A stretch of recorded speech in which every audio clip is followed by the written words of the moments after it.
What's up, everybody? Welcome to episode 100 and what is this, 58? We're 58 of Value Town. I'm ChanManV, and today I'm joined by Mr. Forehead himself, Gaara, right here, front and center. What's up, Gaara? Representing the boss Reynard very well That's today. right, Tempo Storm represent. Yeah. And then RDU, of course, on the right here. How's it going, Radu? Good to be here. Awesome. You're so thrilled, man. You sound amazing. I mean, it's a bit late here, but like, yeah, that's true. We'll be fine. Let's get into the discussion about the ladder and stuff, and I'll get warmed up. We'll get you frothing a little bit, but it's fixed. No, yeah. So today, guys, we got a bunch to talk about. Of course, this is if you're tuning in to Value Town for the first time, all we do is talk about Hearthstone. So if you're not interested in Hearthstone, then you should probably not be watching right now. But we've got some news about the just the ladder. Just there's been some issues. So we're going to talk about just what was going on, how it's been resolved. There's some arena changes, big arena things going on, and then some HCT news that just got posted maybe an hour ago or something like that. Then, of course, we've got some decks to talk about. We'll talk a little bit about Big Priest and maybe just Priest generally. And then we've got Mekkatorque's Workshop back. We've got 5 cards from various patrons and fans that created their own custom cards that we'll take a look at. And then Q&A, of course. If you guys are interested in sending us a question, go ahead and email that to valuetown@chanmanv.tv. Or you can just tweet it at ValueTownGG, and we'll go ahead and read some today. All right, so our week in Hearthstone, just start off like we always do. What you guys been up to? You guys have been able to hop on that ladder after, I mean, this is probably going to bleed right into the whole ladder issue, but it's been a week since the new ladder started. How much have you guys laddered so far? I'm pretty sure the same as with RDU, like pretty much every day, but it started off very late, actually. The first day was completely down. I think nobody could ladder on the very first day of the season. Yeah. And it transitioned into the second day. And then it was bugged right from the start. We started at on Asia on rank 1 5 stars. Some people had the bug as well on Europe, where they started there as well on rank 1 5 stars. For me, it was only Asia. And then as soon as you hit Legend, which was pretty much after one game, you couldn't continue playing. So basically, the first day we couldn't play, and on the second day after you played one game, you only lost ranks on Legend, so you couldn't play afterwards. So, and that bug was fixed like yesterday or 2 days ago. So basically, I think it was yesterday, right? The hot fix, I think, was yesterday. So up till yesterday, ladder was super bad. Like even on non-legend, because on non-legend, even on rank 5, no stars, you faced legend players. So. Yeah, well, that's kind of crazy.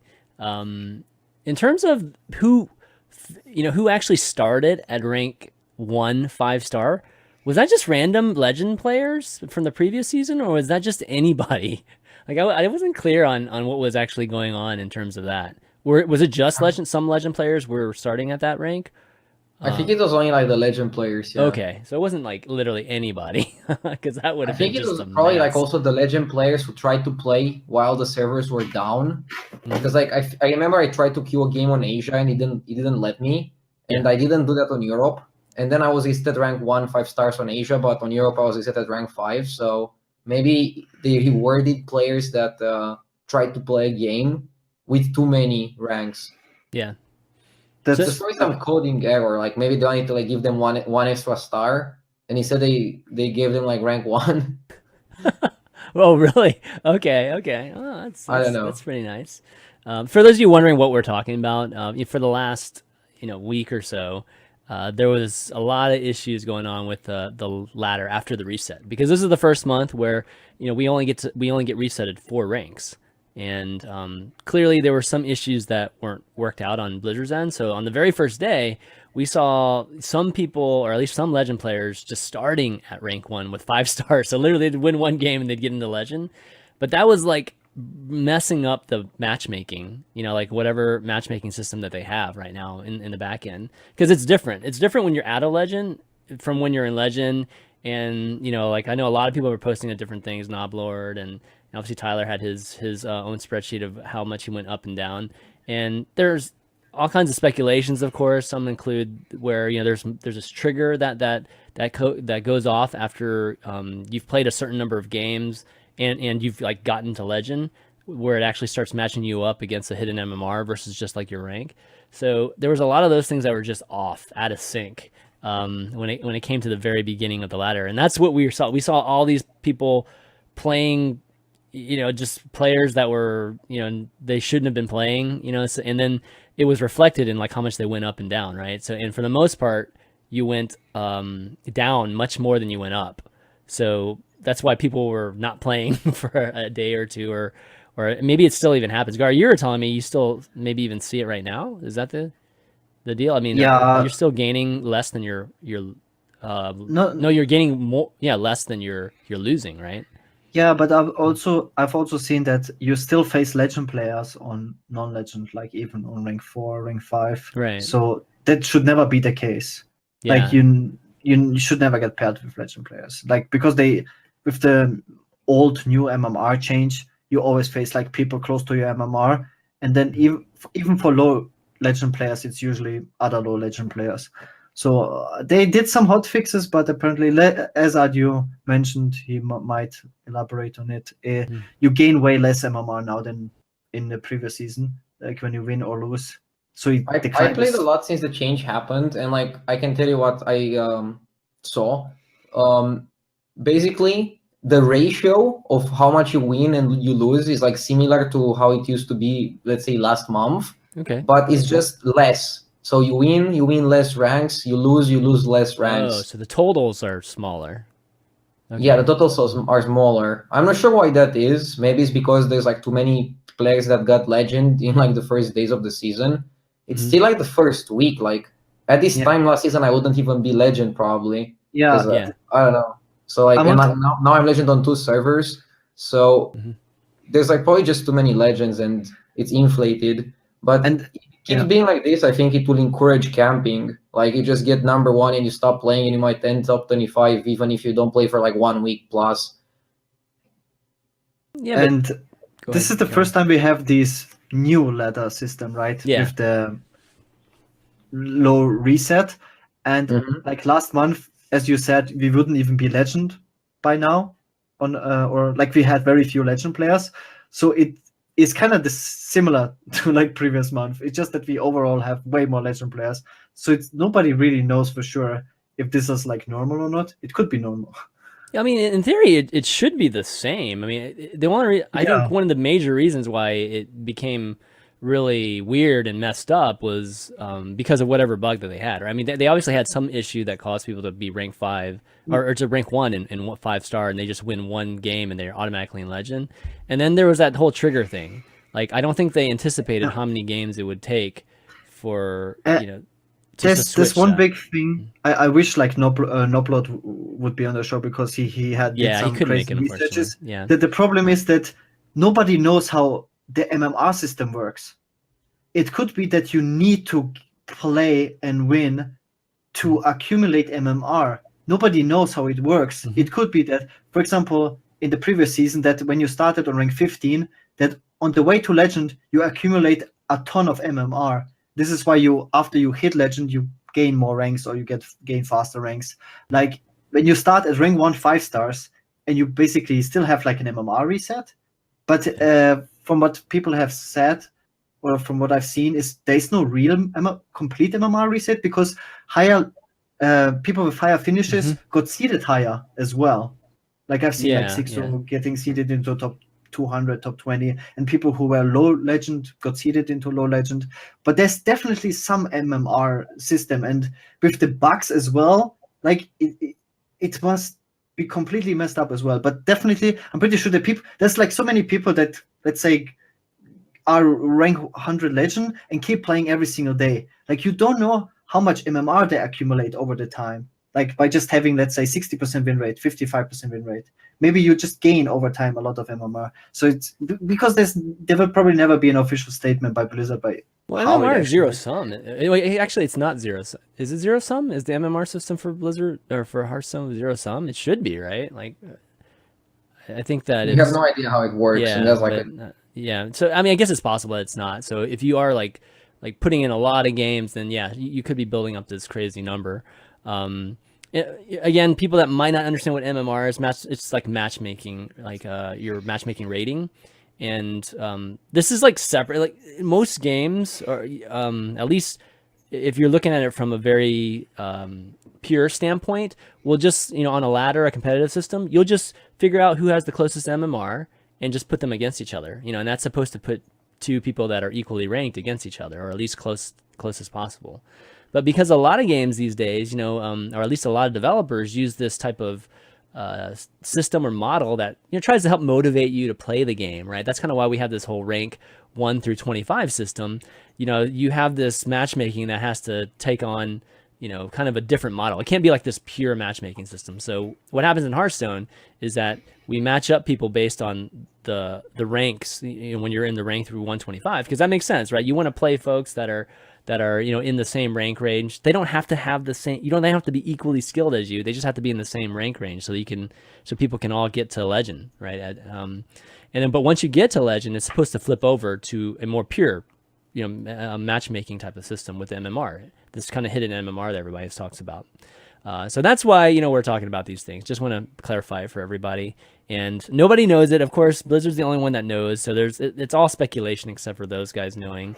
But, we're just going off of data that we do know, and that's what we're trying to figure out.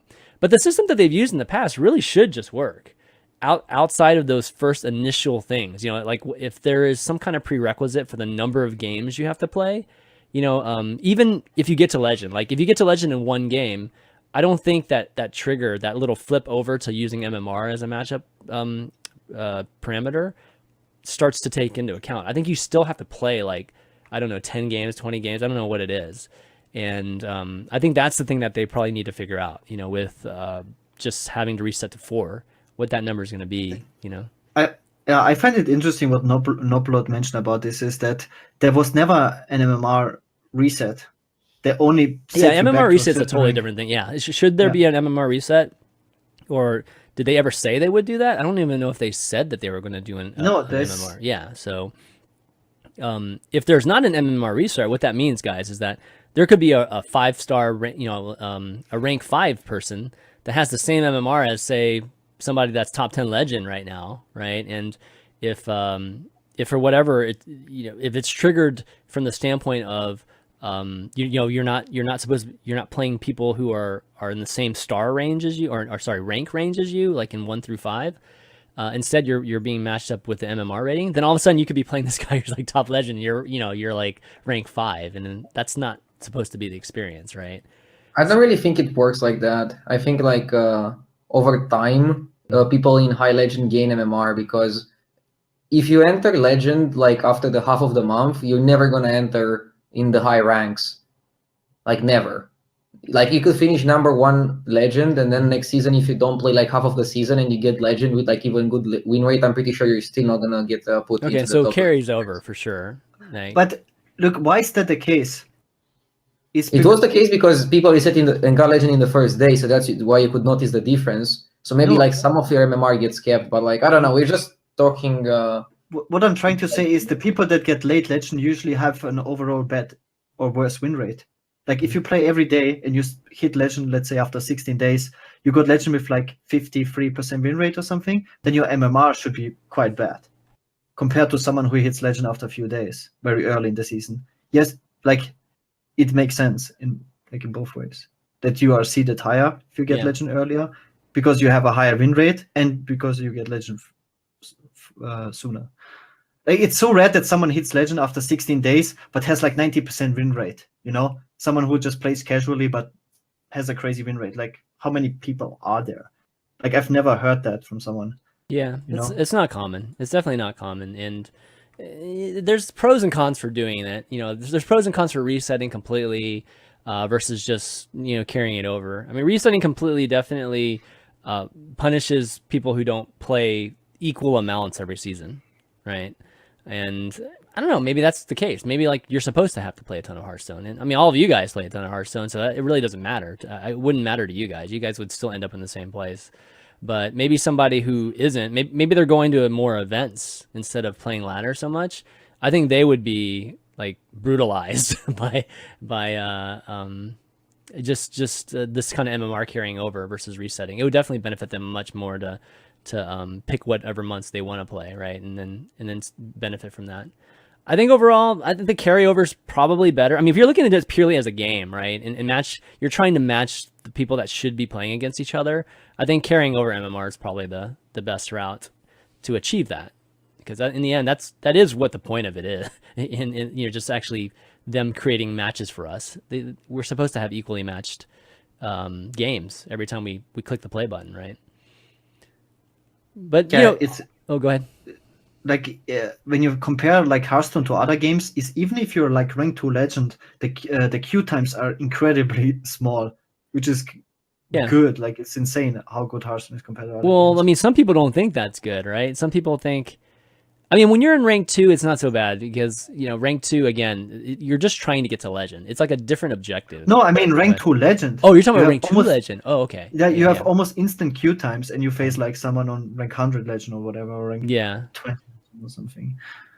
Well, it used to be super fast because they would put you literally against, like the timer for like picking somebody within, whatever range you're in would be over instant, like really, really quickly. And then they would go to like top 200, then top 500. So sometimes, you'd be up there and you'd be playing somebody that's ranked 500. And then they made a change with that, right? Where the wait times would be longer. They would actually spend a little bit longer and maybe easing their way down the ranges.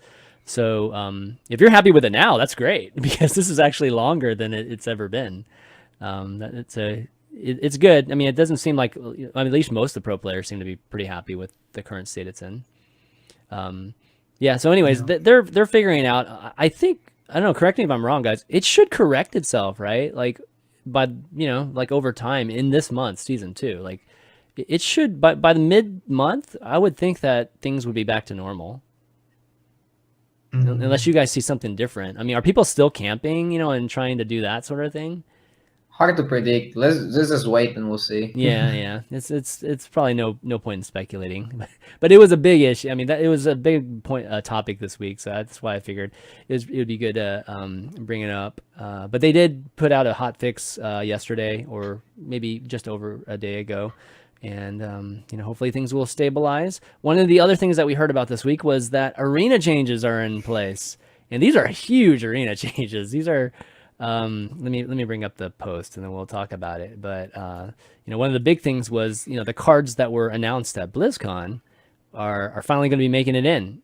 And I think it's Chris Zerhut. He had this video, this designer insights that you can go check out on YouTube. But kind of TLDR, those are arena cards that were voted on at BlizzCon right here, which are pretty wacky cards, man. They're pretty sick cards, some of these. They're going to be in play now, so these are going to be some of the choices that you can make.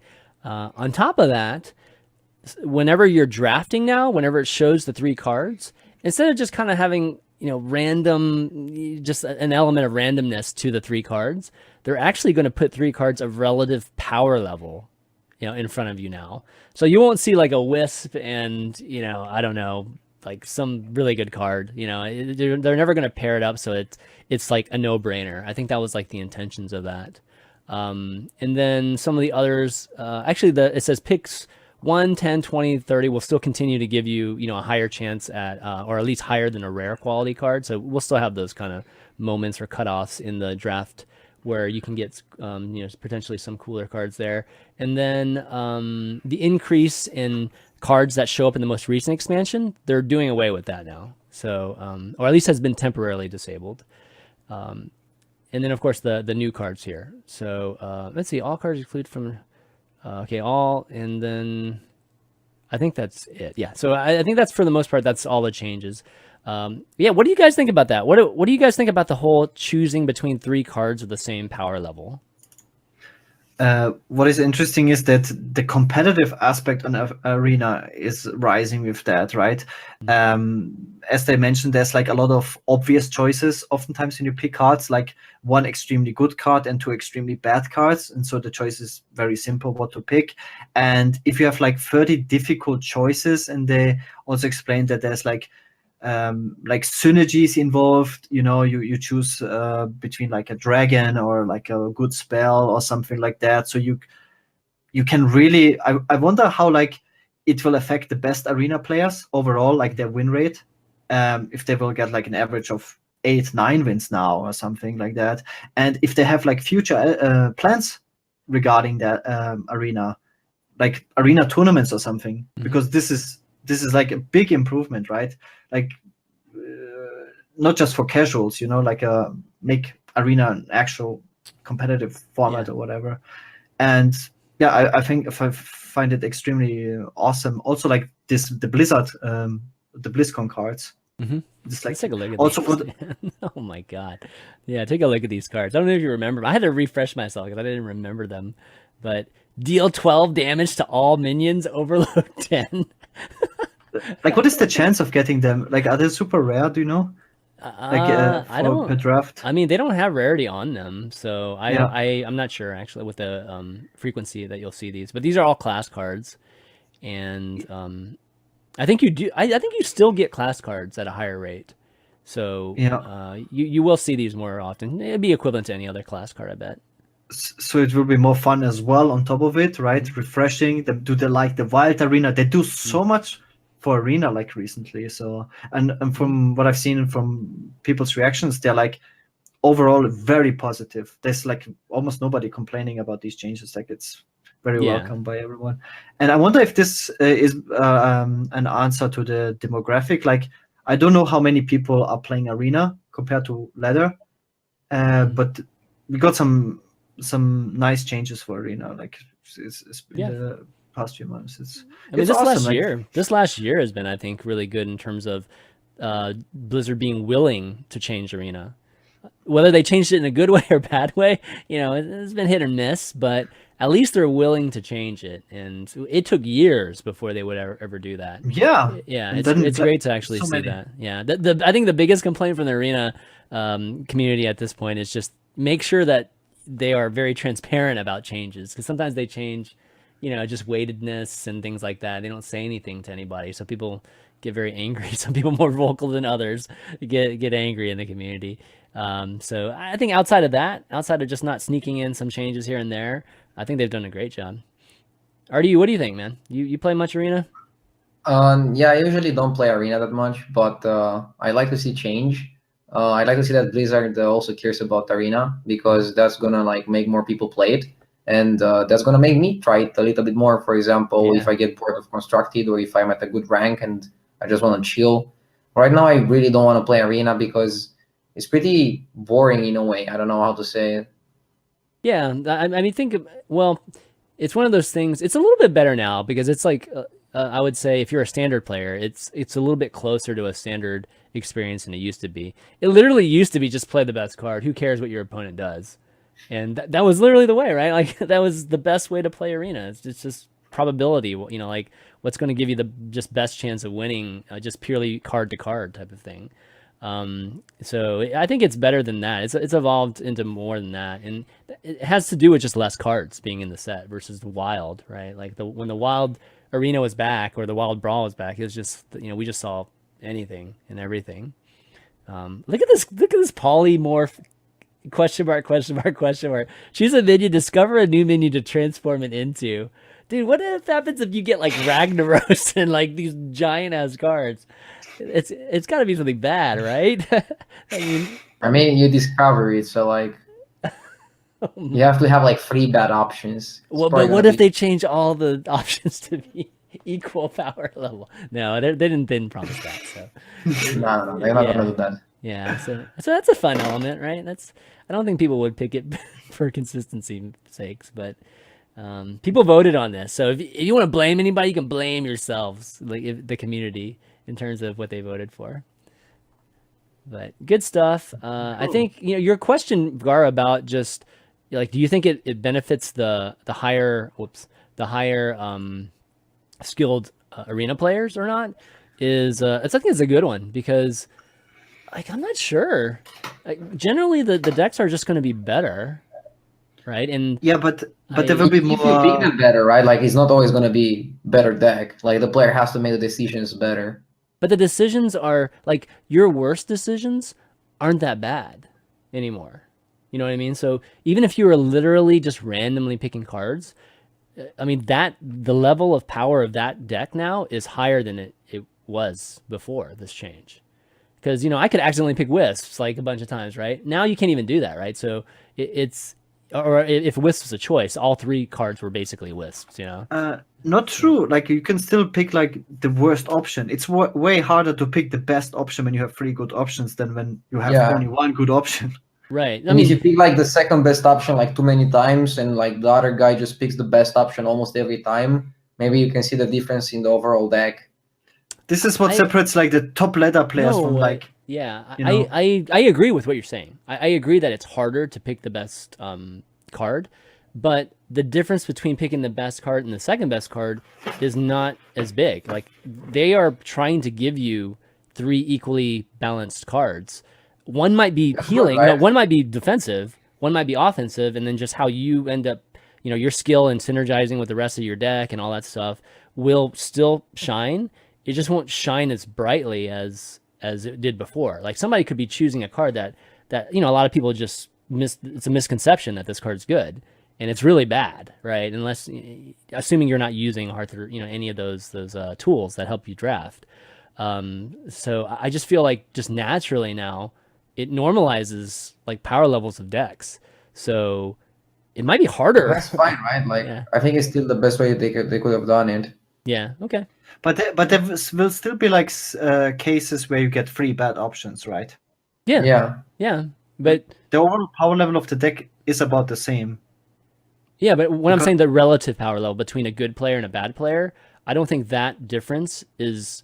I mean, that difference is much closer now than it used to be. I think you could. I don't know, like you don't think because so? I don't agree with this. Like, Okay. Yeah, maybe like the difference between a player who actually picks and the other player who randomizes every pick is gonna be closer because if you randomize every pick, you're not gonna get punished. But as I said, if you pick the second best card every single time, there's gonna be a huge difference when you play against somebody who picked the best card every time. Like, before you could not realize that Fireball is like the best card that was offered to you, but isn't power level assume that? I mean, I'm assuming power level. Well, it depends on what power level is, because let's pretend we can talk about it in 2 different ways. Let's just say the power level is actually like win rate. Okay, let's just say they looked at it from the standpoint of that. If you're picking between 3 cards that have like similar win rates, all 3 cards are actually really good outside of how it synergizes to like your deck. Like if you but one is still going to be better than the other too. Right, and but how much better is it though? How much better is it though? Like that's what I'm saying. Like, is it that much better? I think overall with 30 picks, you are going to be able to make a pretty good deck. I think you would also got blown out more before by people that just got lucky, People could have this gotten is probably bad. gonna happen like less. People could have gotten like 1 good card with 2 bad cards very often in a row. Then you face like people with insane decks. Now every deck is like around the same power level. Yeah, that's what I mean. It's normalized. No, I mean you can still high roll, but like. Well, the better navigators will definitely shine. Like, I mean, they'll still shine. They've always shined. But it's really just, I don't know. I'm on the fence about this change. Like whether I like that it's different, I just don't know if it's actually better or worse or if it actually rewards or punishes good arena players right now. I'm sure it's better because like they wouldn't have put it in the game if they wouldn't test it internally and realize it's better. Well, it's better for your weaker players. I mean, so maybe the majority of the player base are not like super great arena players. So, I can see the logic behind that, right? We'll see, I guess. Yeah. We'll have to see. Wait, hopefully we can get some stats on this eventually. Might have to have an arena show soon. Okay, another bit of news is really pertaining to you guys is that HCT, they had another post on the blog about seasonal playoffs that lists a lot of the locations as well as the format too. And I think the format was something that really that you liked, something that you liked a lot, RDU. So what about the format did you like? I mean, they kept Swiss. They also kept Conquest, which I don't like, but that's like the only part I don't like. I really like that they eliminate single elimination and they use group stages, like dual elimination group stages instead of using single elim. I think it's so much better. And I also like the fact that they eliminated semifinals and finals, which were played pointlessly last time. That's right. That's true.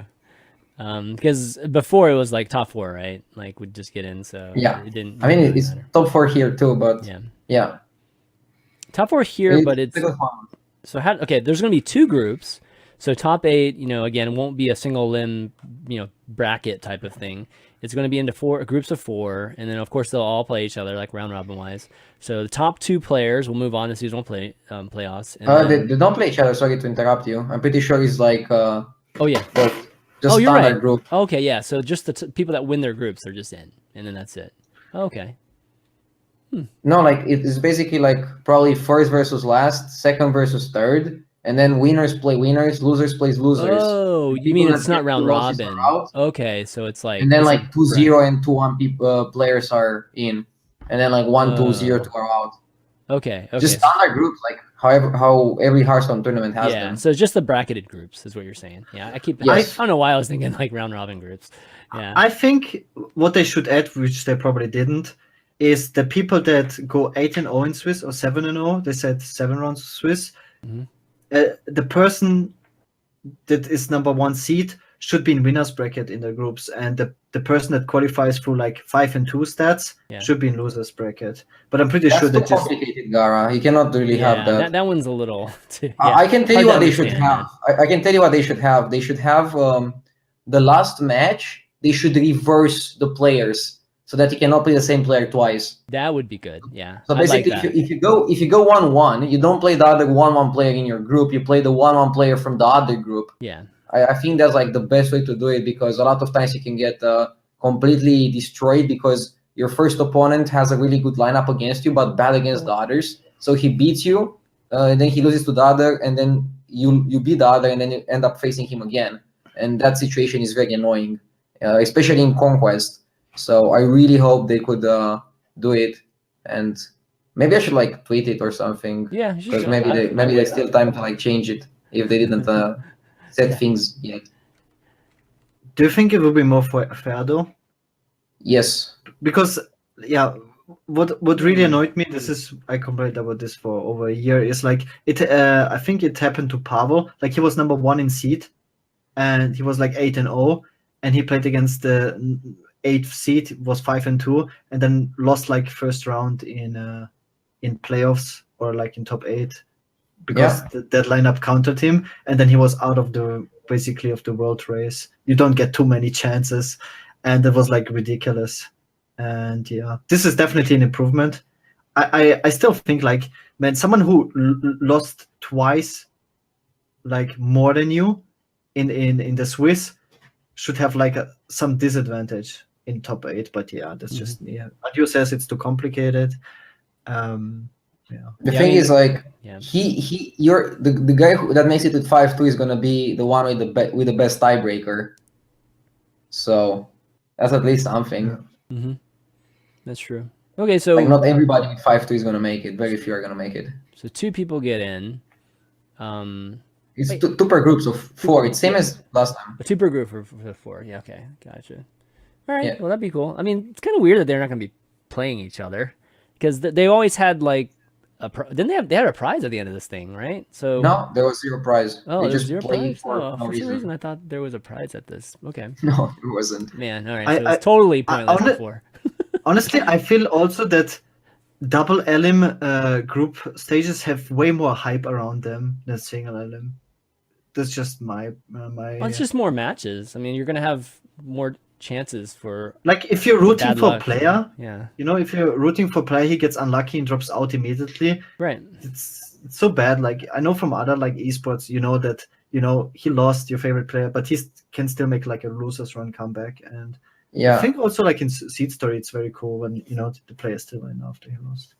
yeah, I don't know it's how it it's a feels. good format. I just wish they would reverse the 1-1 bracket opponents. Yeah, Just on it'd be nice not to see eliminating it's like constitutions. repeats. Yeah, for sure. Also, another thing is they announced it very soon, right? The playoffs are in May, and now we have like more than a month, like heads up, like also like the locations and everything. Yeah, the locations Like are we down have here. Yeah. all the information like very early, like not known by Blizzard. Usually they, like if you remember, like last year it was like that even like after the 3 months, like we had like no informations, like even regarding the points, like nobody knew who was in and how it will be and everything. And now we have like 1 month ahead of the playoffs. Like we get Yeah, that's one really good thing that changed this year. They announced things way earlier, and that's super Thank good. goodness. Yeah, yeah.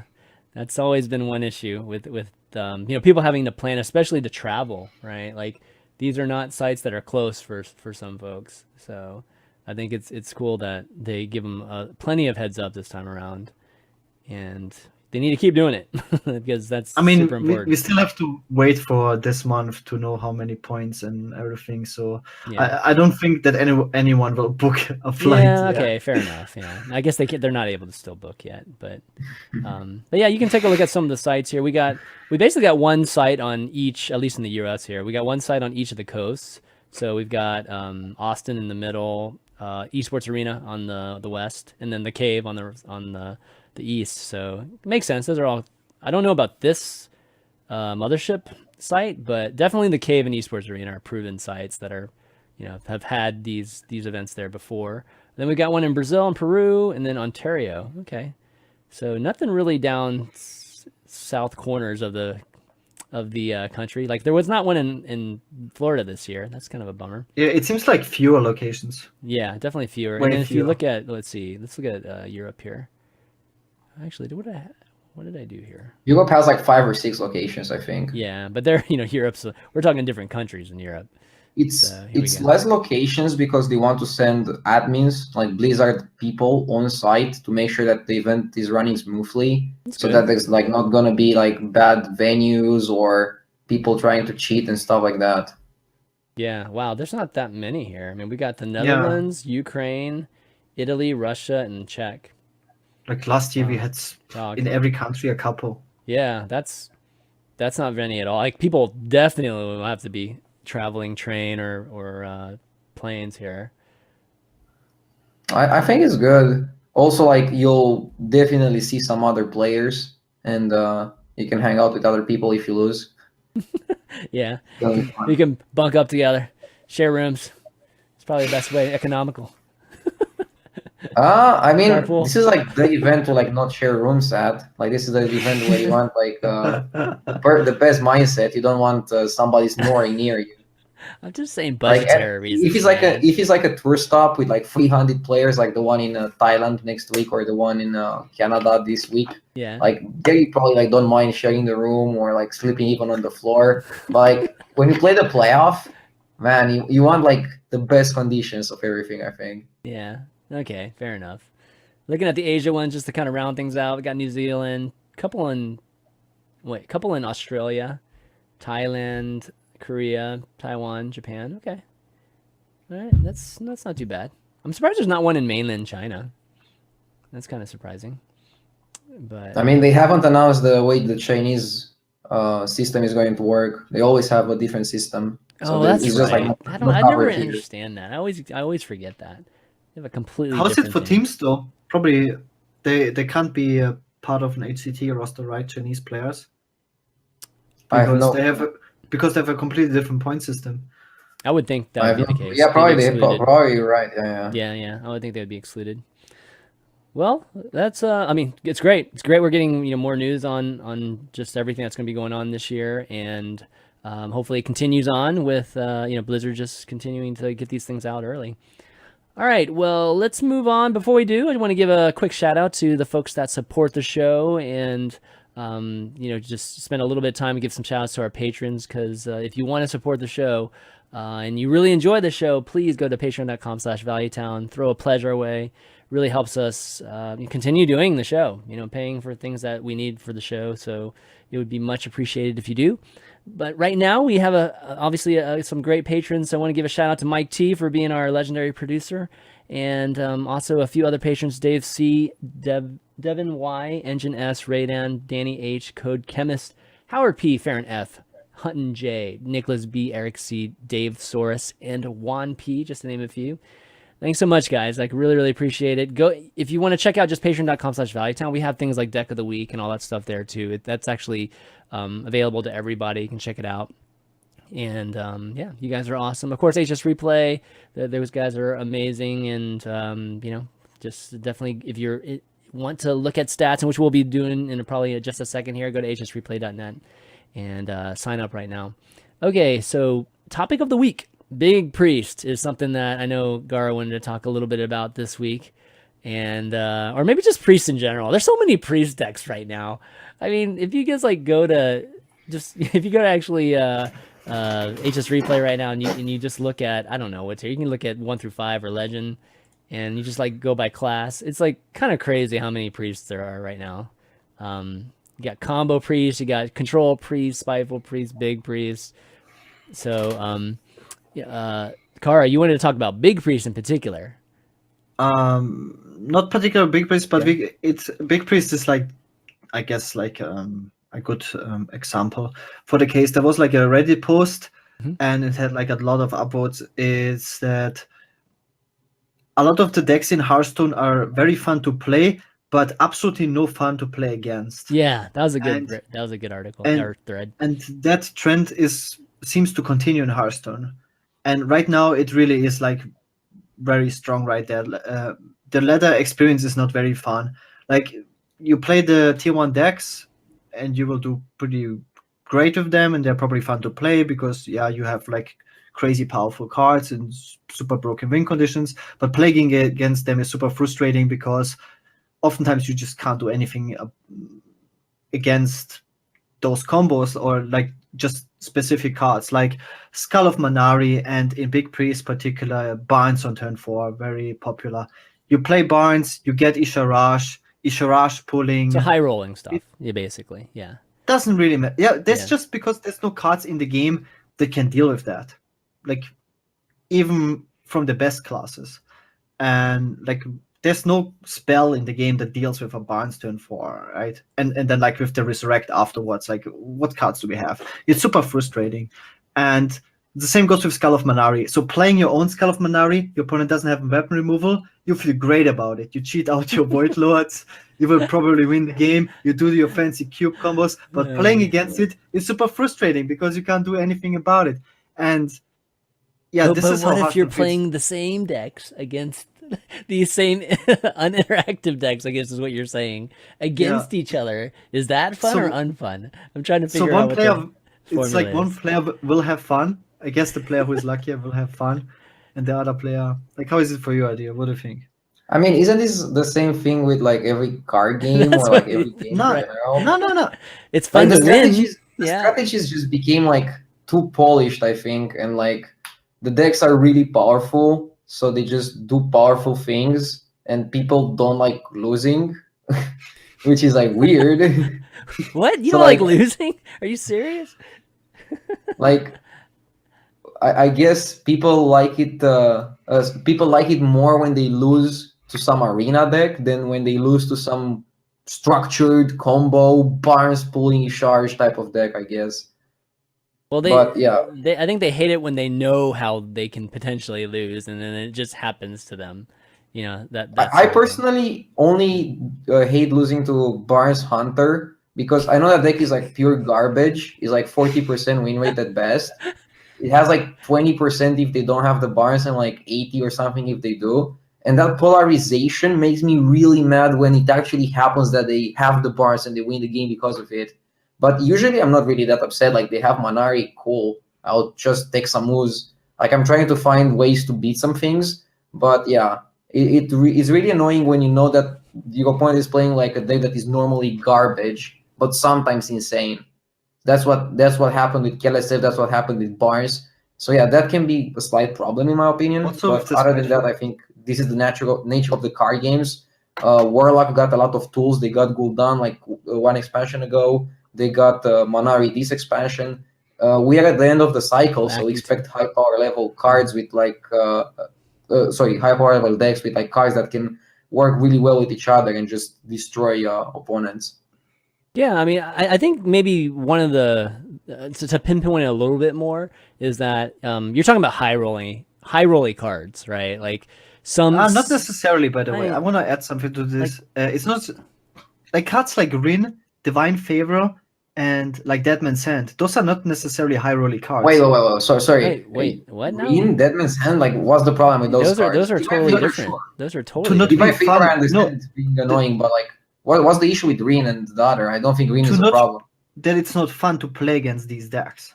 This was the big topic, that these decks are super fun to play. Like playing a Deadman's Hand Warrior or Quest Mage can be fun, but playing against it is super unfun. With like, see, I don't know. I actually disagree with that. There is counterplay to everything. There is counterplay to Deadman's Hand. There is counterplay to Rin. There is counterplay to Quest Mage. I personally have like literally no problem against those. Yeah, I have a. Like I thought that thread was good. I mean, I think the topic of the thread was really, really great. I think that though that a lot of people have problems with how they look at certain decks. And like Rin's probably a really great. Deadman Hand is actually another good example too.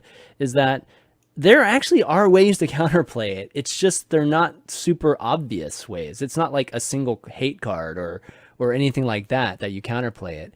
It's more integrated. Like when you're playing against a Dead Man's Hand, I mean, that you can't get to the point where you're just playing super slow against a Dead Man Hand Warrior. You just have to change how you play. And even if you have a control deck, you have to try to play it as aggressively as possible, right?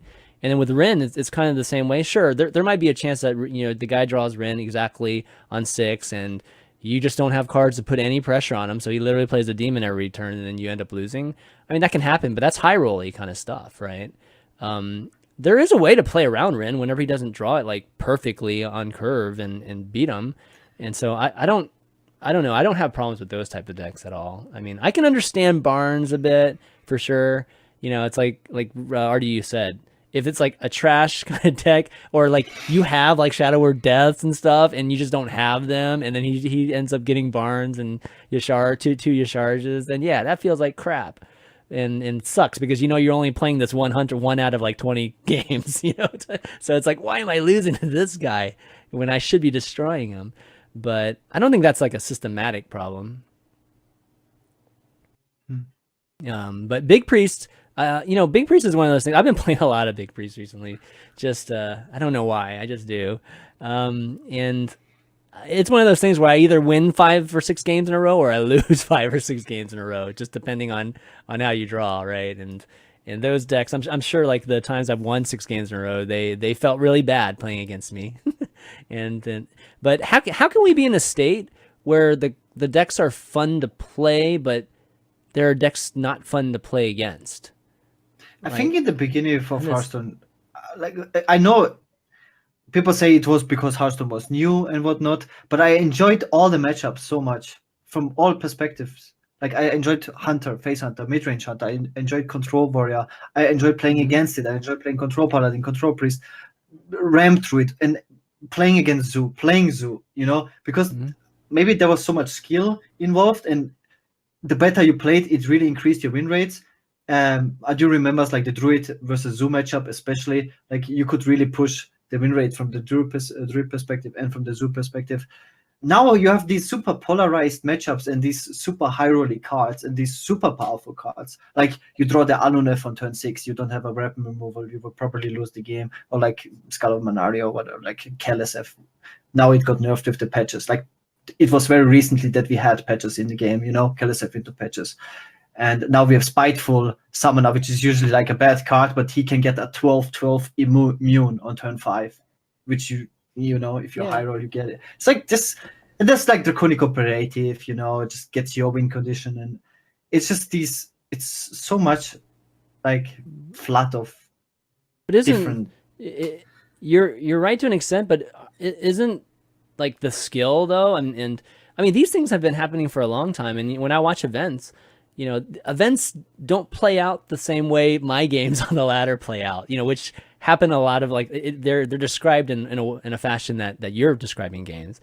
when I watch, the World Championships, or I watch any of these where the top players are playing, I mean, they play around these situations. They know these situations can happen. So they do their best to play around them. And that's where all the skill is. That's where all the impressive plays, even though they might not be like completely obvious to the average viewer, they still are crazy impressive, given that, I know it's based on what knowledge they already know about these kind of crazy swing cards. So, I don't know, maybe I'm different. Maybe I'm just like the minority here, but that's the skill aspect of Hearthstone that I appreciate right now. And seeing like you guys, when you guys are playing, it's like completely different than when I play. And I feel like sometimes, complaints come from me, or a player like me, and they just don't appreciate, just like how good these players really, really are, Maybe just became a little bit too extreme. Yeah, there are powerful cards. I mean, you're right in that fact. I mean, the power level of Hearthstone is just like crazy. Yeah, right. It's like we complained about Dr. Boombot hitting for 4, which obviously didn't happen all the time. That was crazy. But now you get like really ridiculous stuff, right? Like ridiculous combo. You make like both your Void Lords get hexed, and then you make a board with 7 Doom Guards, and you didn't discard a single card in the game when you think about it. It's like think about it from a designer perspective. They need to do exciting things to keep players interested in the game. They cannot have like boring combos like we had in the beta. I think the game is perfectly fine. Like we have some problem cards. Like I think Bites is a problem card. I think cards like Yelsef are a problem card. I don't think cards like Manari are a problem card because you can easily deck against it and beat it. Like it's very annoying. It works, but still, I don't think Rin is a problem. For example, I think the game is fine. Like I think there's other issues that are bigger. Other issues, like if the game is fine, what other issues are bigger? Just the competitive aspect of it? I mean, like competitive scene wise. Yeah. Okay. For me at least, that's like concerning me. Yeah. Concerning like the average player, I guess people are still complaining about the price of the game, and I don't know how they can fix that. Yeah. See, Charles was asking, what about Tarim? I don't think Tarim. I think Tarim's fine. You think it's broken? I mean, it's super strong, but at least you can. It is not even like fun. Like I don't think a card should be like Tarim because like it's auto including aggro, it's auto including control, it's auto including every single paladin, and it will be auto including every single paladin from now on. I don't think a card should be that obscene. Like even Tyrion isn't an auto include anymore, and like, come on, like that. Tarim is just obnoxious. Well, it's just too much. It's because it's so versatile. It's a defensive card, it's an offensive card, and it's still a 3/7 taunt too. So it's just there's no weakness to that card. So. And for me, it would be fine. Like if you could at least always have only one Tarim, but with Stonehill Defender, you can have 3 Tarims. That's a good point too. This is where it gets stupid for me. Like you can't even play around stuff, right? That comes from a Stonehill Defender. And the same with Draconic Imperative. But RDU, you're right. I mean, they have to put interesting cards in, and dude, imagine we didn't have resets, guys. Like, imagine if it was wild right now. Yeah, this would be just like the power level in wild is disgusting. Like, it's crazy. So at least with go ahead. People are bringing the Naga decks even at the wild playoffs here. Like they're good. That's why, because they're actually good. It's crazy. Yeah, it's like those warlocks are, they're actually pretty good. So, I mean, it's cool to see. It's cool to see that kind of different variety. But in the end, it's the same, right? Like this really powerful decks the meta will be figured out in wild eventually. We'll see Barnes go away, right? That's going to be disappearing soon. So at least one of the problematic things that you mentioned is going to be going away soon. We'll have to see what it's replaced by, though. They clearly don't have an issue with mana cheating, so I wouldn't be surprised if we see some more of it. I mean, we have a lot of information, at least for the beginning of Raven, right? Because we have already the last 3 expansions that stay. Mm-hmm. Is it 3? And when you look at all the cards, it's overall okay. Like, it's not as bad. Right. Like, all the bad expansions are rotating out. Like, Mean Streets and Karazhan are, like, the best ones. Whoa. Yeah. And so if the next expansion is good, this is why I keep saying, if the next expansion is good, then we have, like, a really good standard format, at least for the first 3 months or so. We might have like the best Hearthstone we ever had with this rotation. Yeah. I hope so. I mean, that'd be awesome. If the next expansion is good, like if the next expansion is, let's say, like Karazhan or like Main Streets of Gadgetzan, it could be like ruined. Yeah, forever. but come on, there's they've different- had 2 good expansions in a row now, or at least pretty good expansions. Well, maybe even 3. Would you say Ngoro, Frozen Throne, and KNC have been good? They're decent plus. Jesus. What is Okay. decent plus? They're B minuses. Yeah. I mean, like, Okay. I think Angora was like the best one of those 3, and then it was like Frozen Throne, and then it was like Kobolds. But Kobolds was still like good. It wasn't like Mean Street. It wasn't like Karazhan. But it wasn't like insane. It wasn't like for example, I liked Old Gods a lot. Yeah, Old Gods was cool. I think. Yeah. Yeah. Can't One we of the just best keep Old expansions. Gods and they could rotate like Kobolds? Well, the thing about Old Gods that was nice is that they introduced these super powerful winning conditions with the gods, And right? it was so fun. Yeah. Yeah, but they weren't overpowered. You know, like they, Yeah. you know, Zoth, you know, would bring on these, you know, great value. that is and a great Cthulhu, example. Yeah. Those decks were super fun to play, but also fun to play against. Yeah. What's the difference? Not really. Like when people Well- were playing Cocoon decks, it was very annoying to get Well, Cocoons. Yoxeron wasn't the funnest to play against, dude. Yeah, Yoxeron was the Yeah, not Yoxeron. Not Yoxeron. And then Cthulhu just never really was powerful enough to, you know, to really have People a huge complained about impact. Cocoon, right? When it was like the best. Like I don't know, people are gonna complain about everything. Yeah, I mean, I liked Lich. I mean, I liked outside of Highlander Priest, and to be honest, Highlander Priest as a deck wasn't really that bad outside of just, you know, relativity wise. Like I actually liked the deck. You know, I think the whole Death Knight thing has been really good for the game. And we still only see like 2 or 3 of them. You know, there's still a bunch that are not being played. I think Kobolds and Catapults introduced the most power that we've seen, just basically because of the mana cheating that we see with Lackey and with, you know, Skullmanari, and there's just multiple ways. The dragon, right? And there's a lot of ways to cheat mana, and it's gonna be hard to balance the game. For example, Call to Arms, right? Like every 2-drop or 1-drop neutral that is any powerful might break the game, you know. Aggro Paladin might be even more busted, or Control Paladin, whatever. So it's gonna be very difficult.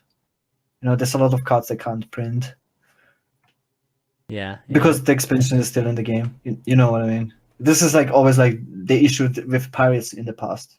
Did I say Kobold and Catapults? I think Catacombs.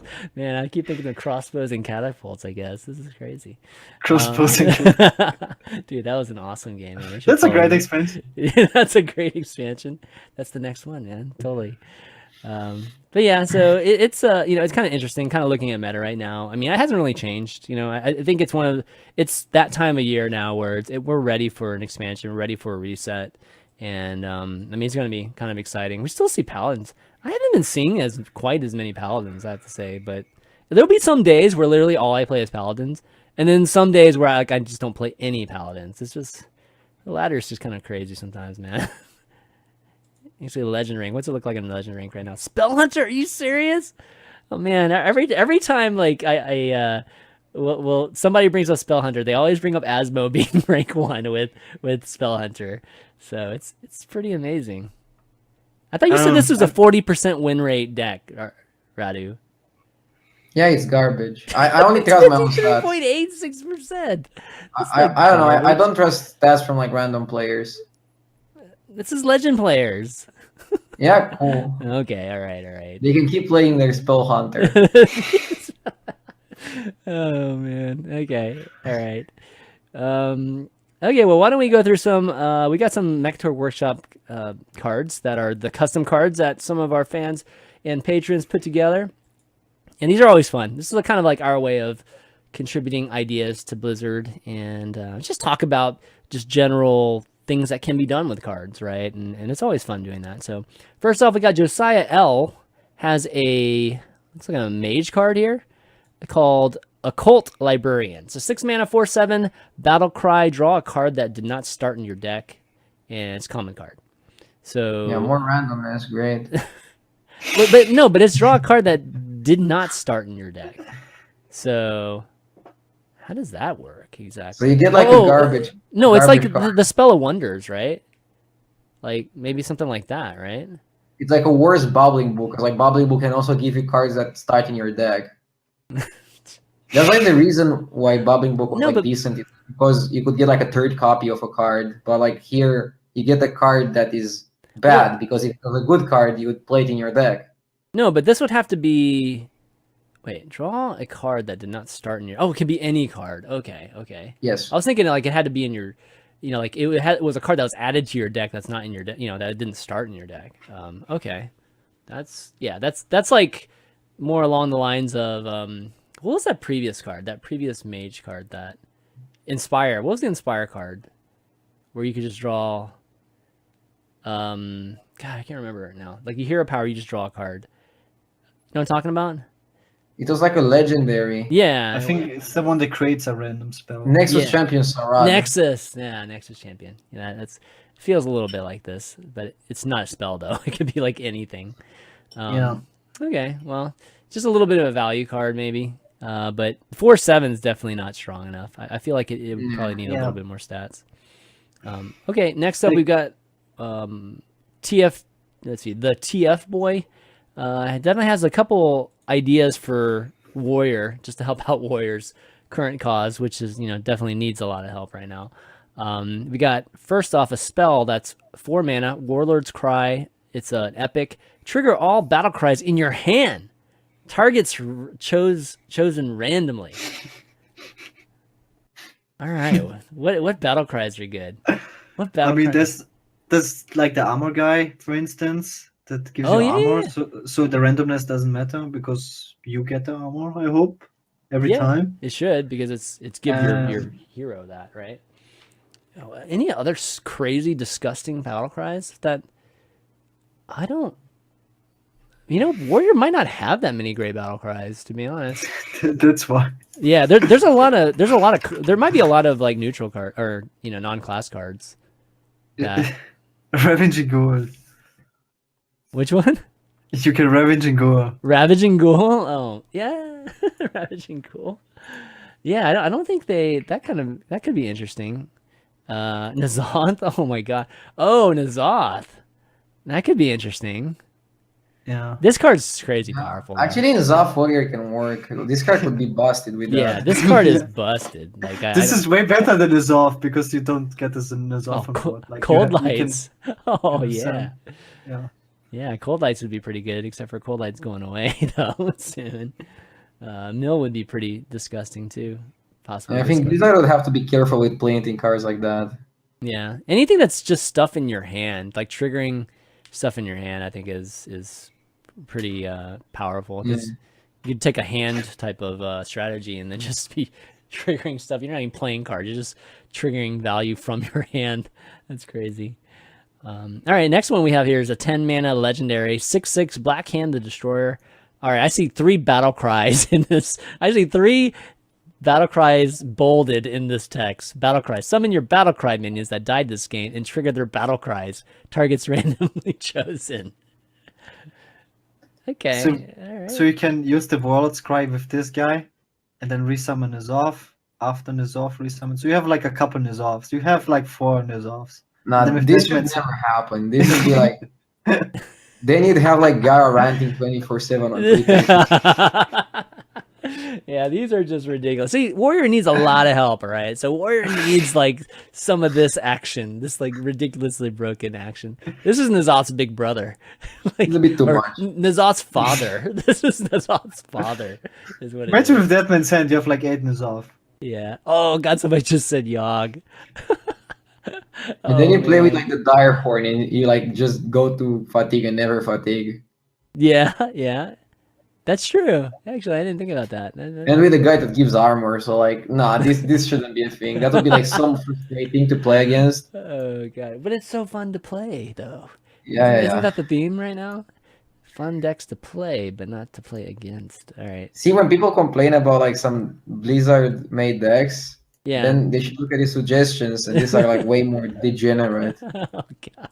You mentioned binds. Hey, I don't want to discourage people from sending cards in. All right, keep sending cards in. These ideas are good to discuss for sure. All right, we've got a couple cards from Hellhound.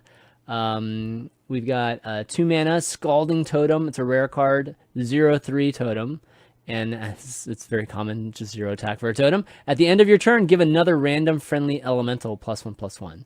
So this would encourage an elemental deck, more so than we already have. Yeah, what do you think about this one? Great. Probably good enough. You don't think it's good enough? No, it is. It is. It Yeah. played after Firefly. Yeah, Pretty that's what I good. was thinking. Yeah, Firefly would be really good. And 2 it's a mana totem. 0/3 is nice too. And it's a totem. Yeah, And it's a totem too. for something from below. Yeah, this is the kind of Which card right Shaman needs, man. Yeah. What was that? Shaman needs totems. Thing from below rotates out, but like yeah. Yeah, If the card would be in the game right now, I think it could make Shaman a bit better. Still probably not good enough to see play. yeah, that's true. But this is something along the lines that I could see them making. Also, I want to point out these cards have no overload. Also, Dude, something they just Shaman need to needs. stop doing overload. I mean, it's so stupid. it Play just Shaman doesn't now. make any sense anymore because there's the power level is so high now that if you overload something, you got to make something just disgusting. I mean, it's got to be 10/10 for has to be 5 absolutely- mana overload 2. It has to be Volcano for Like- 30 damage or something. yeah, exactly. Crazy. All right, that's the last one we have here is a 3 mana Fishing Bigger Game. I definitely like the image of this of this big fish eating a small fish, and it's a rare spell. Draw a card. If it costs 5 or less, draw an extra card. Should have been 2 mana because like Yeah. the way I read it is like draw a card if it costs 5 or less, be Arcane Intellect. Yeah. And Arcane Intellect is not a good card. Like it's not even plays that too often like Aggro Mage. Okay, that's true. That's true. Okay, if it was 2 mana, would it be good? Sounds like a good Shaman card. Like I'll include them in every Shaman deck. Hire this guy, Blizzard. It's like a verse Arcane Intellect. I'll include in every Shaman deck. You would? Because it's the best Shaman card. Oh, Because Shaman has no better yeah. cards. Well, I'm tired of playing my mana tide tones. That's for sure, man. Yeah, Mana Tide is pretty good. Yeah. I think a card like. Do we have any other cards like this? Like, does Druid have a card? They had Lunar Visions. Yeah, Lunar Vision. Lunar Vision is what it is. Yeah. which saw exactly 0 play. Do we have multiple card draw mechanic or like class cards that draw in any class right now? Druid, Druid. I don't know. Infestation, Branching Oh Paths, yeah. like yeah, 50,000 Druid. other Yeah, cards. That's a good. Oaken Summons, which is kind of like Cardra as well in a way. Yeah, for a while it was limited, right? Like each class only had one way to draw. Now, oh my gosh, yeah, you're right. Druid Like has a Rogue ton is of like those. a freaking this. Yeah, they have the minion now, and they have the Elven mimic Minstrel. pod, and yeah, you're right. In sprint, of course. So, all right, well, I think Shaman still needs even more power than this stuff. We didn't quite get to the broken level of like the Warriors. I think Shaman is very similar to Hunter. Shaman needs a very good 1-drop or a very good 2-drop. Then Shaman is playable again. Trog? What? I'm actually. I don't bring think back Trog. They did say Trog they might would- bring back some stuff, right? They did say that they might. I'm They not sure definitely Trog would be shouldn't good bring enough. back Trog. Or like was Trog not the issue? Was like Totem Golem the problem? Well, if you No, bring back Totem Golem was Trog, not even played, man. Before Tusker Totemic, people didn't even play Totem Golem. Before Trog and. But they would play it now if they had Trog and Totem Golem in standard. it's by far the best. Yeah, opening. of course. Yeah, it's But I mean, Totem Golem as a standalone, people didn't even play yeah, before That's Trog. true. Because Trog was an expansion afterwards. which says a lot. I mean, the fact that you didn't play it at 3-4, but that had a lot to do with why The why curve weren't was people- just Why awkward. weren't people playing it? Like I don't. The understand. curve made no sense. Oh, Like you had no 1-drop, and it was just bad. It was just like a 3-4, like for 3 mana, and people had like spider tanks and shredders, so you just played those instead. oh yeah. Okay. And you back played in the Mech mech Shaman. days. Back in the Yeah, you mech played- days. Yeah, that's true. Just Mech Warper was definitely so one of the much better better. openers. Yeah. That's true. That's true. Yeah, it'd be interesting to see what Shaman would be like with Trog and Totem Golem right now. Like, clearly they would be played. It's just, there's not much more to support overload-wise, right? Like, Yeah. Lava They also removed Burst the Spirit Claw. I wonder how it would be if we had at least Spirit Claws now for 1 mana. I mean, they removed everything and the nerf tags. yeah. Like, just Spirit Claws now. Imagine maybe Shaman would be playable. No, we still have Spirit Jade Claws. Claw. Jade Claw helps, right? Yeah, but no good 1 mana play. Like, literally only Firefly, and Firefly kind of sucks. Like, Yeah. when you see, like, the best, most viable Shaman list, they even cut Firefly. So basically, you have no 1 mana play. And that's bad for a class that wants to curve out. Like, Shaman has the worst board clears in the game after Hunter. Like, Rogue has better board clears with Vanish, I would say, than Shaman with Volcano and Lightning Shaman Storm. have the worst board. I guess. Second worst. Only Hunter is worse, I would say. Because Hunter is only crushing walls. Which is... And Rexa. The number of times I've lost 2 big minions to crushing walls is... I always forget that damn card. That people actually play that in a Spell Hunter. It's good when you get it for free from the weapon, from the legendary weapon. I mean, Rogue doesn't have great removal, right? Yeah, but Vanish is better, I think, than Volcano. Okay. All right. I give you that. Okay. Well, anyways, yeah, Shaman still have some work to do. Definitely seeing more some people playing it. I think you were right, Gaara, just a couple weeks ago. Just more. I played a little bit just with that Jade Shaman that's just been kind of floating around there too. I don't really love it. I don't feel like I have like a great matchup against anything, but you just barely win half the time. The biggest insult is the weapon, though. The legendary weapon. It costs 8 mana. That's absolutely ridiculous to me. Yeah, that was a complete waste of a card. Yeah, that's for sure. All right. Well, anyways, let's move on. Oh, so deck of the week this week. I know we skipped deck of the week last week, guys, but we're gonna continue it this week. So on Monday, if you guys are a patron, come and join me to do the deck of the week shows that we do on Discord. And the deck that we're going to do this week is going to be Control Priest. Actually, let me turn this off. And I don't know if you guys have played Control Priest much, but it's a deck that I feel like has been getting strong like lately. And it's this one right here. Not really it's not the big priest, not the spiteful priest, anything. It's more. It's actually in a way to counter those type of decks. And it's got the Cabal Shadow Priest. You can steal a bunch of stuff. I actually like this. I mean, definitely saw some streamers play it, and I feel like it's a pretty skillful deck too. You like to play it at a very high win rate. So, you guys played this much at all, or no? Yeah, I played a bit with it. It's fine. I put Elise in it too instead of I think Glimmer Root, but that original list I would say is from Colento and Amnesiac. Amnesiac played with Elise, and he finished like top 5 legend or something. Yeah, and then Colento played it a lot on stream, and then more and more people adopted it, and this was like one of the best performing decks at the end of the season because it could beat everything. And it's obviously, as you can see, extremely weak to Skulking Geist, so people started taking that to beat that. Oh god! Oh my god! You're right. That's like 6 cards, key cards too, that just go away. That's brutal, man. That's really brutal.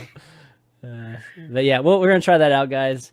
So get ready for that. And so even if you're not going to show up for the show, you can just email us your win percentages, and we'll be able to kind of collect all those, at least with everybody that played it, and see how it ranks to the other deck of the weeks that we did. All right, Q&A, guys. If you got questions, go ahead and you can type them in Twitch chat today. We'll take some from Twitch chat. But Ahmad N asks, okay, so this is an interesting perspective. Is there a way to make the last days of the month matter less on ladder? And would that be a good thing, like generally speaking, from the standpoint of earning points and all that good stuff?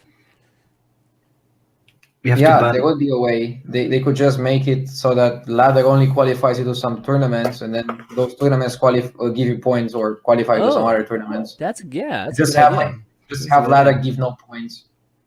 That's a good idea. Yeah, it's just purely like a qualification thing, so that you can qualify at any time, right? Like, kind of, yeah. Yeah, or anytime during the season you could qualify and then not have to play the rest of the way. Yeah, that's a good point. Well, what I was thinking was like something like a tournament every single 2 weeks, or maybe even every single week, if that's not too often. And to qualify to it, you have to be like, let's say, either legend or have been legend last month or something like that. And then it will be like a gigantic tournament with like thousands of people, and you reward points to like half of the people, so that even if you lose, as long as you don't lose like super early every single time, the better players are going to have more points overall, and then you reward points for tournaments and not for ladder. And Did you just say? I don't know if that will ever happen because it's too complex for like how many rounds is that, dude? That like you'd have to sit there for like how many hours for a 10-24 bracket? I don't. I would like it, but like I don't think it is ever gonna happen. Oh my gosh, So yeah. I if mean, you just, like, they're focus creating a on- tournament mode. I mean, they could always just use their own tournament, like, and create like a 10-24. Just be a lot of waiting. It'd have to be like a couple days, if you did something like that. That always bothered me that the ladder format has actually nothing to do with the playoff format. Like, Yeah. like the most points you gain through ladder, and you have like no bun format on ladder, and it could be that you have to play thousands and thousands of hours against priest, which was like before the nerfs and now again. And in the actual tournament, everyone bans priest, for instance, and it doesn't make any sense. And there's also like players that are extremely good in tournaments because they have like extremely good strategies, and they play like these niche decks which are garbage on ladder. And the main way to get to worlds and to collect points is always ladder. It just doesn't make sense. But yeah. Yeah. Okay, yeah, that's a good idea. Yeah, that's definitely one way to take some stress off of the, the crazy stress stone, which is replaced Watchstone at the end of the season. Any other questions here?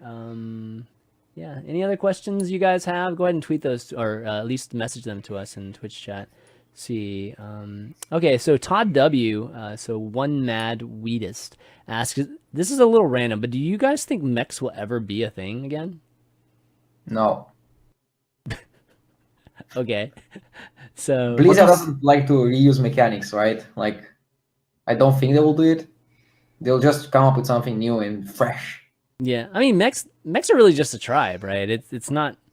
Yeah. There's nothing really that special about mechs. So it could be beasts, it could be mags, it could be murlocs, whatever, right? Was corrupted healbot the last mech? It's We going might have away, some random dude. mechs It's once in a totally going while. away. We do have some random ones right now. Just nobody ever plays them, so nobody knows any of them. Yeah. Next, the day and age of mech seems like, I mean, it was ages ago. I mean, how long was it? It's like 2 years ago or something we used to play. It would feel fresh actually to play mechs again, to be honest, after like 3 years. It was like Hearthstone back in the day, playing mechs. That's like all it was, right? I didn't like it much. Yeah. Let's see. Charles will ask, do you think the wild format has a good competitive potential? This will also be enjoyable for the general. That will also be enjoyable for the general audience. Yes and no. I'm pretty sure, like, for example, like wild is like liked by people right now because it's novelty. It's just people getting bored of standard. But if people would start playing wild more, they would discover like the most degenerate strategies, and then it would also become the same way as standard does. But at the same time, you can say that it will have like a very evolving meta game, and because you have all the cards at your disposal, it's easier to find counterplay. Yeah. I still don't think it's ever going to be the main format because Blizzard has no reasoning to push wild over standard. They want all the new players to start with standard and then just play wild as a niche. But it's going to have its niche. And Blizzard is probably going to make more tournaments, maybe add some more support to wild.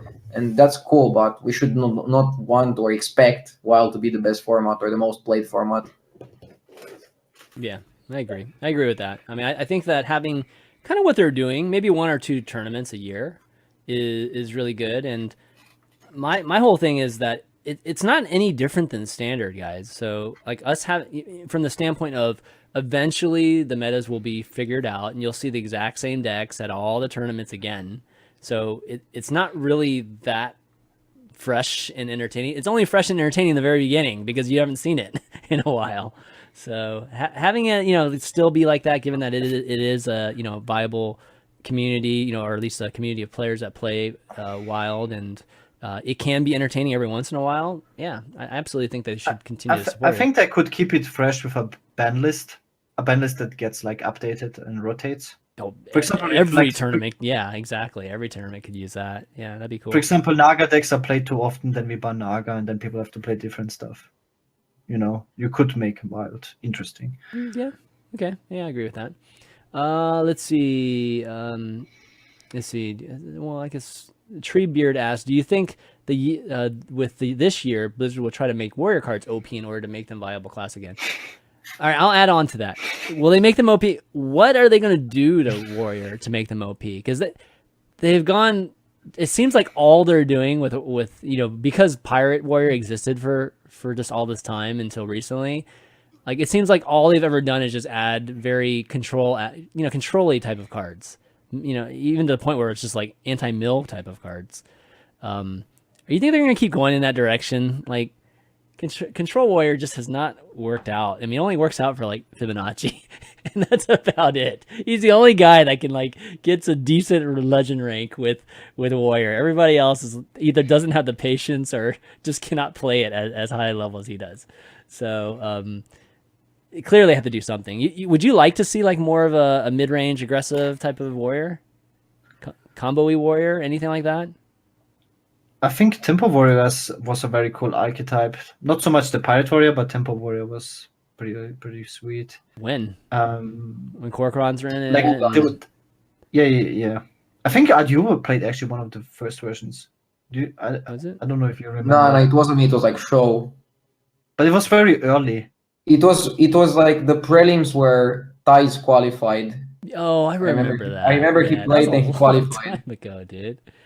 That was like the first Tempo Warrior, and that was like that was a cool. It was like deck. Berserkers and first products, Kor'krons and Yeah, something like that. I mean, I don't know if I like that play style of that warrior deck. I found it fairer to play against that deck than like Pirate Warrior. Pirate Warrior is just too fast. Like, Yeah, Pirate Warrior was kind of way too powerful. too fast. Yeah, I think that sums it up the best. It's Yeah. just way too fast. You couldn't do it. And And it's too just, like, consistent.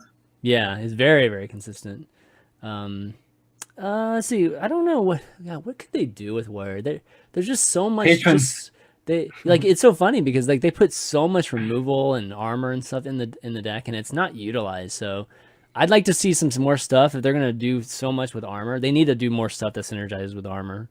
But Like in a patrons. very offensive way, not like a defensive way. Patrons, yeah, Yeah. I'll take patrons. Yeah, I mean, I wouldn't mind bringing back. I mean, patrons. nobody expected it, right?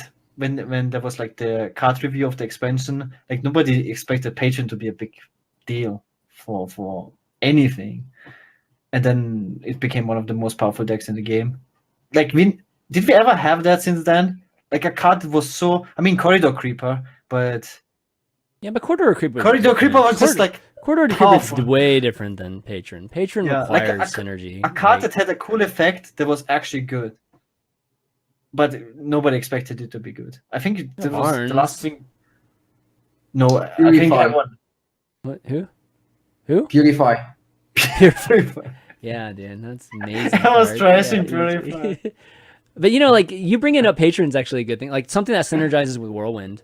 They still have like a lot of Whirlwind abilities that they just never utilize anymore. I mean, the days of like armor smiths and like stacking up armor from it, like people don't do that kind of stuff anymore. So they need Or to just figure- cards like Patron, like synergy cards, not just for Warrior. That would be so cool. Like Patron kind of cards. Like I can't even imagine like just cool synergy cards, I guess. Okay. All right, maybe one or two more here. Let's see. There's a couple of them here. Do you think they would ever change the hero powers No. by Treebeard? I think they've. I mean, No, they won't. they've done things that essentially do, which is like Death Knights, right? Can you And- imagine like in 5 years from now, if your hero power turn 2, you lose the game? You lost the game, you can Come concede. on. Because of the power creep. Now we have the same like basic hero No, power, but we no, have like the most jeez. ridiculous. 5 years from now? Dude, No you're laughing way. now. You'll see. No way. You'll see. There's Your no pattern way they would zeros ever again. allow that to happen. That is like when your game is code red, man. Whenever you're like people are winning on turn 2. But all right, People are winning I won on turn 3. sadly that Doesn't does count. happen. Has that happened on turn 3? Turn 4 for sure. There's been deaths on turn 4. I won on turn 3 today. Like I coined Radiant Elemental. What? And do I need to continue?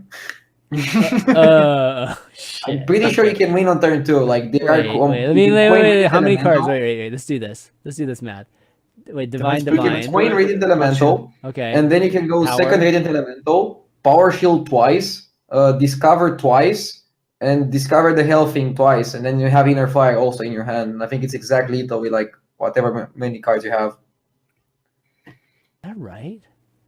Probably. Oh Easy. Is that? So 2 powers are 5. It all costs 0. I know, but it's not about 0. It's about the number of cards you have. You're not regenerating like divine spirits. You're just like, okay. So what do your cards have to be? Okay, so you have coin, radiant elemental. I mean, it's at least 28 damage from the divine spirits and powered shields. Okay, yeah.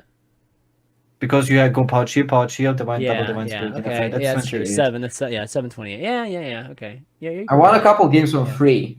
On 2, it's probably impossible. But it's 30 damage. Ridiculous. It's 30 damage because you attack with the radiant elemental. Like you coin out the radiant elemental, you attack with it, and then you play another. But like you attack with it as a 28 minion on 2. Yeah. Okay, against Warlock. Okay, against Warlock, if he taps, he's dead. Okay. All right. But last on question. 3, there's like multiple ways of doing it. We're just starting to ramble now. All right, last question. Actually kill them on 3. Last question. Jay Candace asks, "What's your favorite card you wish could find a good deck for it to work with?" So it's basically what's your favorite card that you just wished you could find a viable deck for? The Shaman class. Not the class. What's a card? I know. Icebreaker. What is it called? Icebreaker? Oh my god.